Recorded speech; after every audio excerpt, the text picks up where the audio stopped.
আমরা যে নারী উদ্যোক্তাগুলো আমার এই প্রতিষ্ঠানে কাজ করছে সেটা আসলেই সমবায়ের অবদান।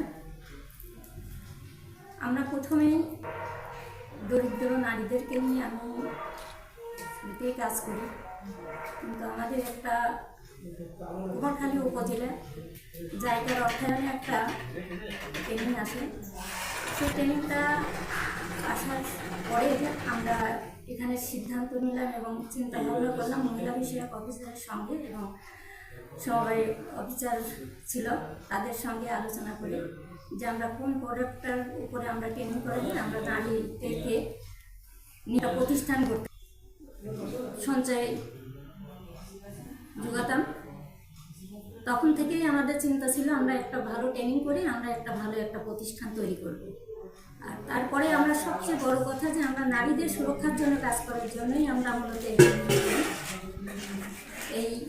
এই সুরক্ষা, নারী সুরক্ষার যে কাজটা সেটা হচ্ছে আমরা দেখলাম যে আমরা তো মানুষের পিছনে অনেক শ্রম দিই, বা বেকার নারীদেরকে উঠায় নিয়ে আসা এবং নারীদেরকে সুরক্ষা রাখার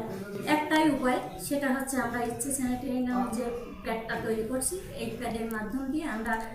নারীদেরকেও সুরক্ষা রাখতে পারবো এবং আমাদের এই যে দরিদ্র বা আমরা যারা বেকার নারী পড়ে আছি এই নারীরাও যাতে আমাদের সমাজে অবহেলিত হয়ে না থাকি বা আমরা নিজেরা প্রতিষ্ঠিত হতে পারি, সেই লক্ষ্যেই আমাদের এই সমবায় রেজিস্ট্রেশন করা এবং অনেক ত্যাগ স্বীকার করে আজকে আমরা এই প্রতিষ্ঠান তৈরি করে গুটি গুটি পায়ে অনেক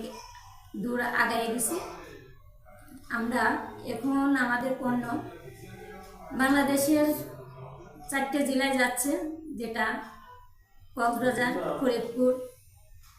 খুলনা, কুষ্টিয়া, এবং কি আমাদের প্রত্যেকটা এখন অনলাইনের যুগে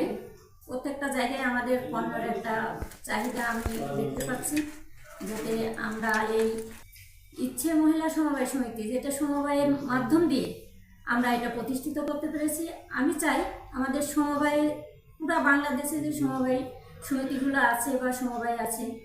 তারা আমাদের এই পণ্যর